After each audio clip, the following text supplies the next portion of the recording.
Ops! Andito na naman si Uncle Ta. Ngayong araw pala nag-crave kami ng misis ko kaya gagawa kami ngayon ng turon. 4 na saba lang pala binili namin sa halagang 4 dirham lang. At nang nabalatan ko na nga hahatiin ko lang ito sa 4 para dumami at magkasya rin sa wrapper.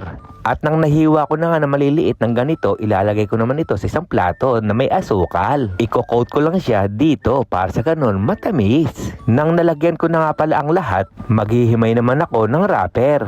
Bago nga pala ang lahat, malugod nga akong bumabati na isang magandang araw sa aking barangay, Barangay Cabu, Cabanatuan City, Lungsod pa rin na Nueva Ecija. At ngayon, balik na tayo sa aking ginagawang turon. Ito ay aking binabalot na ng ganito lang. Kaya pala maliliit lang ginawa ko sapagkat para sa ganun mabigyan din namin mga roommate namin. Siyempre, share your blessing. At nang nabilot ko na nga, magpapainit na ako ng kawali ni Inang Edyos. Pag ito kasi ang gamit ko, lalong sumasarap ang luto ko. At nang mainit na nga, maglalagay na tayo rito ng mantika. Low heat lang dapat para sa ganun hindi masyado masunog. At nang mainit na nga yung mantika, ilalagay na natin dito yung turon. Kaya itong araw na ito, maparami na naman yung kain namin. Mura na, marami pa. Kaysa bumili pa kayo sa labas, napakamahal. Kaya gumawa na lang tayo at marami pa tayo mabibigyan. And then, yung kabilang side naman ang lulutuin ko. At para sa ganun, pantay-pantay ang luto. Nung lumipas na nga yung 1 minuto, ito ay aking hahanguin na. Sapagkat may isang batch pa nga tayong lulutuin.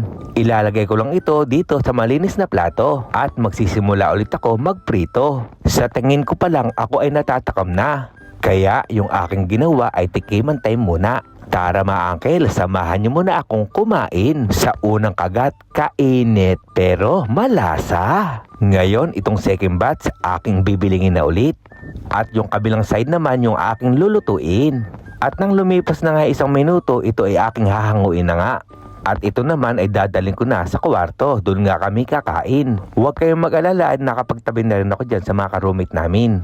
Kaya tara muna mga uncle, kain muna ulit tayo. Napakasarap talaga ng turon pag ikaw ang may gawa. Mas masarap pa sa jowa mo. Kaya mga uncle, i-comment nyo naman po kung saan umabot ang bidyong ito. Kaya hanggang dito na lang. Ito yung Uncle Tax. Ingat!